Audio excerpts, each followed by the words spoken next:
Welcome to the weekly Bodkins Sports Wrap-Up. Welcome back to another weekly Bodkins Sports Wrap-Up show. Someday I'll get this name right. Anyway, welcome back. Let's jump right into it. After last week, I said we'd talk about the draft. Draft happened on last Thursday and throughout the weekend. No real bigs. I mean, other than I told you, it looked like Trayvon Walker went number one. Aiden Hutchinson went number 2. So let's talk about some big moments in that draft. Some former players getting traded. How about A.J. Brown getting traded to the Eagles from the Titans? Nobody saw that one coming. It looked like from all the tea leaves is that the Titans tried to offer A.J. Brown a certain amount of money. Wasn't even up to $20 million. He gets traded to the Eagles. Eagles trade away their first. Titans automatically replace him with drafting another receiver. I like what the Eagles did. They're getting A.J. Brown. I mean, when healthy, he's one of the best receivers out in the league. I like that move. Another big trade was Hollywood Brown getting traded from the Ravens to Arizona. They gave up their first to get Hollywood Brown. So now Arizona's got it. Now they're going to have Hollywood Brown. It looks like they would have D-Hop, and we'll get into that. D-Hop suspended 6 games. We'll just go ahead and cover that right now. He tested positive for PEDs. So I wonder if Arizona already knew that was going to come down the pipe. It just hadn't been announced yet. Usually those things are already in the tea leaves before anybody announces, so I think that they kind of knew maybe that Hopkins was going to be suspended. Makes that trade even better for them. I mean, Hollywood Brown's no D-Hop, but he's still pretty freaking good. So but even when he comes back, now you got D-Hop, you got Hollywood, you got A.J. Green, you got Zach Ertz, and Rondell Moore. So Arizona, hey, Kyler Murray, you want to make him some money? Here it is. We just loaded up the squad for you. Back to the draft, though, we talked a little bit about the Eagles, what they did. Some other winners that I have here. I love what the Jets did. I thought the Jets won the draft. Now, all these guys got to hit. Here's the thing about the Jets, what they got to do. 3 first, got the best running back in the draft as well. In the second, they killed the draft. Got Sauce Gardner, got a receiver, got defensive end. They got some studs now. Here's the thing. Now, Zach Wilson, can you make the next step? Also, can the Jets be patient enough with Bob Chala and Joe Douglas, their general manager, to continue to build this thing? Because what happens is we're like, hey, they killed it on this draft night. Either number one, these guys got to pan out to be what everybody's thinking they're going to be. 2, your coaching staff has got to stay intact and continue to grow and continue to build this team and continue that culture. So we'll see if the Jets will do that. Half the time what happens is if Bob Chala goes out there and they don't play that well this year with a young team, they don't look like they're going to make step, they'll fire him and Joe Douglas, and then they're back to square one. I think that they are. We're going to see. I wasn't a huge Zach Wilson fan last year, but we'll see how good they are going to be this year. They're giving Zach the tools now. They're giving him the weapons to use. I also like what the Lions did. The Lions took Aiden Hutchinson, a no-brainer in the second round, in the second overall pick, and then traded back up to get one of the guys I thought was maybe the best receiver in this draft, in Williamson. He is coming off a torn ACL, but that gives maybe not Jared Goff this year. Maybe it's Jared Goff this year and somebody next year when they draft, but they didn't. They decided not to take a quarterback. They're going with Goff, and looks like Williamson should be healthy. Hopefully, he says he'll be healthy and ready to go by week 1. But hey, why not let him sit for a few games and make sure he's 100% healthy, no rush back? The Lions are trying to build a squad here too. Again, can they be patient enough with Motor City Dean Campbell and their GM to continue to grow? Remember, it looked like they were doing something there with Jim Caldwell. Then they fired Jim Caldwell, and all shit broke loose when they brought in Matt Patricia.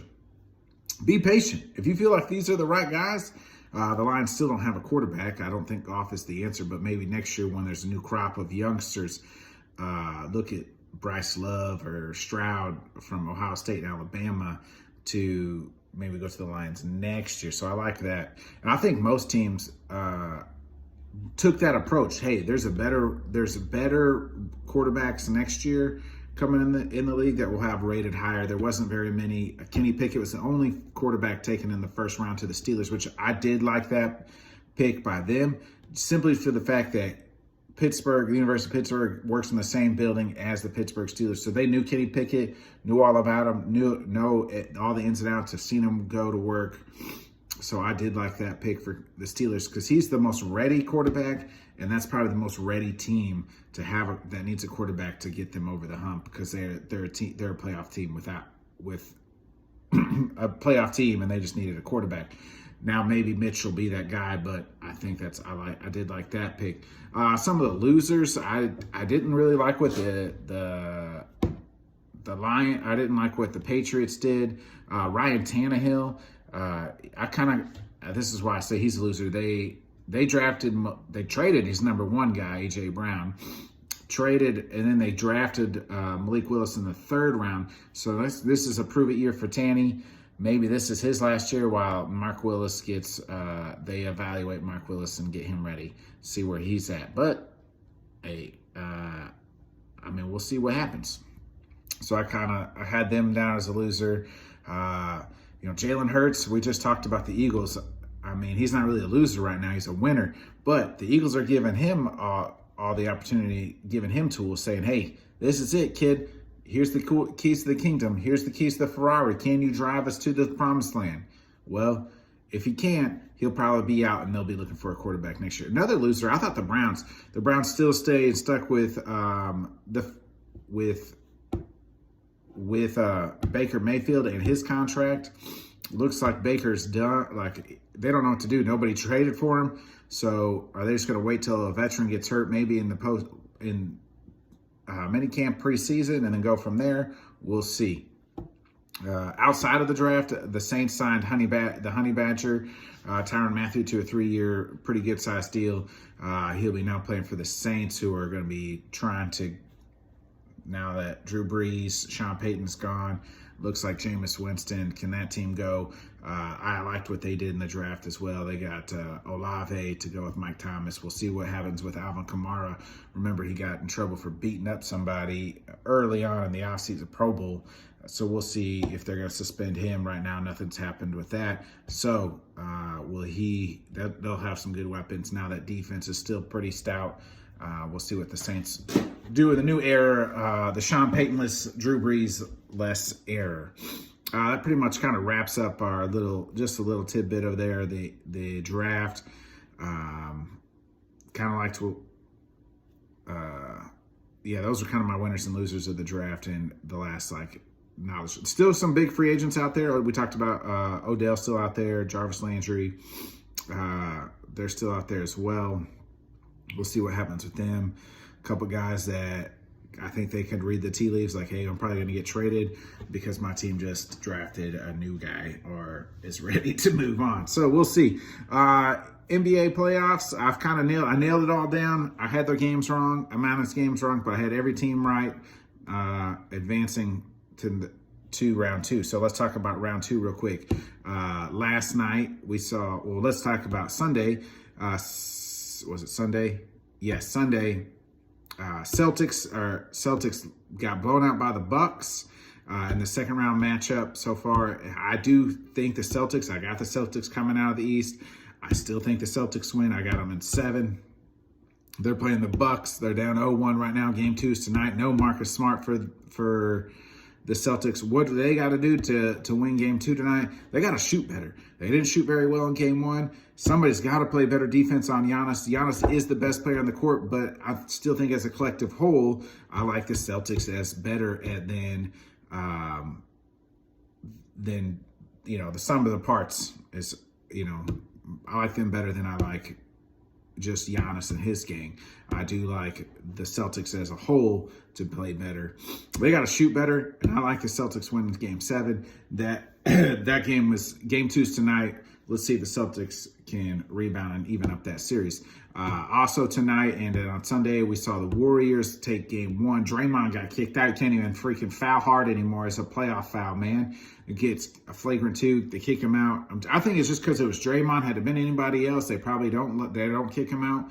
But the fact that it was Draymond Green, they're like, Matt, get him out.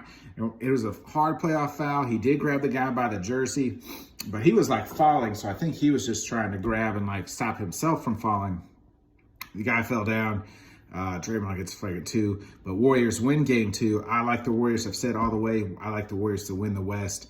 I like them in this series. I like them in 6 games. I think the Grizz will win 2. I like the Warriors in 6. And then the reason I just like the Warriors, I like the Grizz. They're a good young team. They remind me of the young, almost like the young Warriors way back when they had Mark Jackson as their coach and like Clay and Steph, and he was like, this is the best shooting backcourt in the history of the NBA. And everybody looked at Mark Jackson like he was crazy.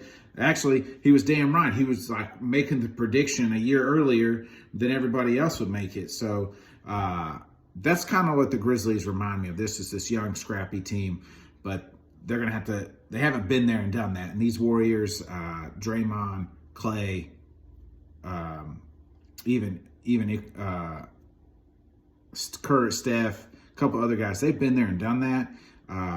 So I like the Warriors in 6.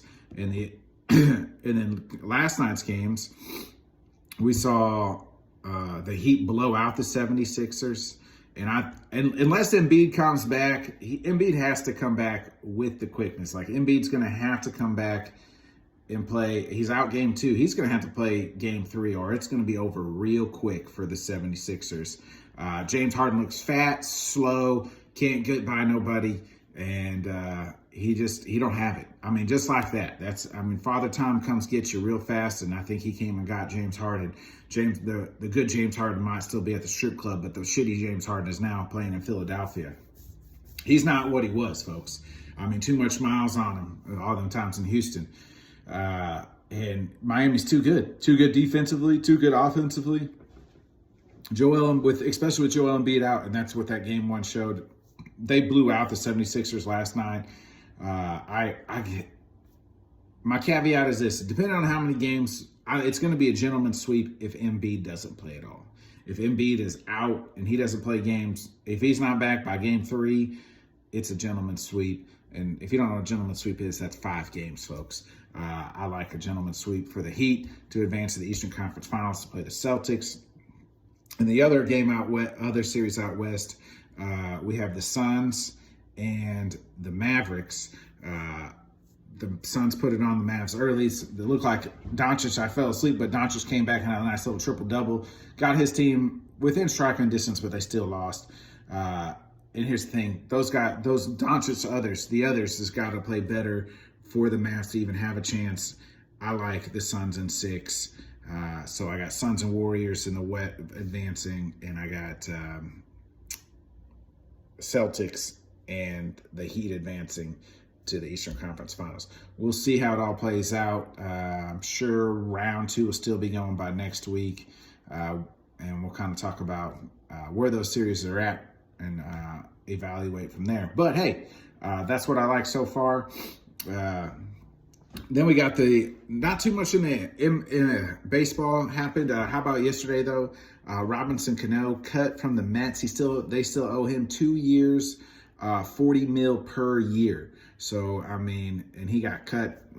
See you later. Robbie Cano hasn't been the same. Hasn't been good in years, but they offered him. Remember a couple years ago they offered him a huge ass contract. And Mr. PED Robbie Cano just hasn't performed. They said, see you later. They're going to eat close to, 40 plus million, 40 plus million. That's a lot of money to tell somebody to go see you later. But, if he ain't playing and they need to get the roster spot down, might as well pay him to sit at home because he ain't playing here. All right, now it's time to get into UFC a little bit. Cheeto Vera, I called it. Big win last weekend over Rob Font. I was so happy because Rob Font missed weight. If you can't fucking make weight, I hope you just fucking lose already. So then Cheeto just pieced his ass up. Looked like Rob was winning. I mean, Rob won round one. I mean, it wasn't like 10-8, but it was like 10-9. And then Rob was winning a lot of round two. He was winning a lot of round three. But what was happening is Rob would start winning the rounds, and then with like the last minute and a half, 2 minutes of each round, outside the first round, Cheeto would knock his ass down and knock him down. I mean, knockdown after knockdown. And you look after the fight, Cheeto looked like he still could go another fucking 5 more rounds, and Rob looked like he was just done. His face looked like he was done. Looked like he got put through the meat grinder. I mean, it looked like he had freaking dinosaur eggs on the top side of his fucking face.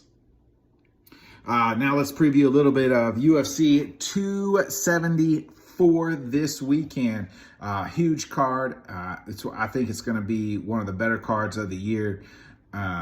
We have old Cowboy Cerrone versus Joe Louison, two old veterans going at it. And this could be both their last fights. Can the Cowboy? I said, I'm a cowboy, baby. I like the Cowboy to win one, and I hope it's his last fight. I mean, Cowboy Cerrone's been at it a long, long, long time, folks. And I think this is his last ride, and I hope this last ride's a win for the Cowboy. That's what I'm picking there. Also, we have OSP versus Shogun Rua. I like both. This is going to be a good fight, too. I actually like Rua to win. And then we have this is the outside of the title fight, which we'll get to. I think this is going to be a hell of a fight. Tony Ferguson versus Mike Chandler. Both these guys need this win. Tony Ferguson is on a 3-fight losing streak. He hasn't been the same since Justin Gaichy pieced his ass up on the first nights of fights back during the pandemic. Justin, so he's on a 3-fight losing streak. Now he is losing to two of the guys that are fighting for the title holder and the guy fighting for the title. And he's lost to another title contender in Beneil Dariush in the 3-fight losing streak. But Tony just don't look like he's got it anymore. And then he's taking on Mike Chandler, who Mike needs this fight too, because he's on a 2-fight losing streak. Now he is also fighting. His 2 losses are to the guy who holds the title and the guy who's fighting for the title. So, but both of them need it. I think Chandler gets it done just due to the fact I feel like he's still in his prime, where I think for El Kukui, Tony Ferguson, he is past his prime. He needs to face lesser opponents. I was hoping his next fight would be somebody in the bottom 10, and he's still taking in the top, 5-6 guys in Mike Chandler. Mike Chandler's a tough dude. I just don't see. I don't see Tony winning this one. I like Mike Chandler, Missouri's own Mike Chandler winning. Then we got the rematch for the title, Carla Esparza in the co-main event versus the champion Thug Rose. I like Thug Rose to win this one. It's a rematch of 8 years ago when these two women were on The Ultimate Fighter. They fought for the title. Esparza won. Now they're fighting again. I love Thug Rose. Think Thug Rose gets it done this time. She's going to retain, and then we'll see where she goes from her next fight. Will be who it'll be. It looks like it could be. I guess I'm thinking. I was trying to think if I guess she just beat Wee twice. I was like, maybe if Wee wins the rematch, but because she is fighting Joanna Jacek, and it could be Joanna Jacek if she beats Wee. They could fight because they fight next month, so she could fight Thug Rose if she wins. That could definitely possibly happen. Then the main event. The main event's a fucking banger. One of my favorite fighters, Justin Gaichy versus Chala Oliveira. Charles is so fucking good. He's good everywhere. He's proven that he can fucking fight on his feet. He's proved that he can fucking take you down and tap you out. The guy owns the most submission wins in the UFC. And he's fighting your fighter's favorite fighter, and one of my favorite fighters, Justin Gaichy, the highlight reel. Now, Gaichy is a wrestler, a world-class wrestler, but the man's got fucking hands too. And I think it's going to be a hell of a fight. Which way it goes, whether standing on the ground, But I hope we hear and new UFC lightweight champion of the world, Justin the Highlight Gaichy.